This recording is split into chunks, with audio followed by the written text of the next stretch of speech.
আসসালামু আলাইকুম সম্মানিত ভিউয়ার্স, আজকে আসছি গাজীপুর লেভার্স টেক্সটাইলস কোম্পানিতে। এখানে নিয়ে আসছি হ্যাজ স্টিমার পাতা কাটা মেশিন।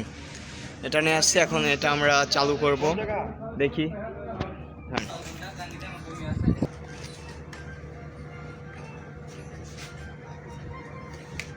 এটা স্টপ এইদিকে রাখবেন, নিচে উপরে স্টপ আর নিচে রাখি, তারপরে স্টার্ট।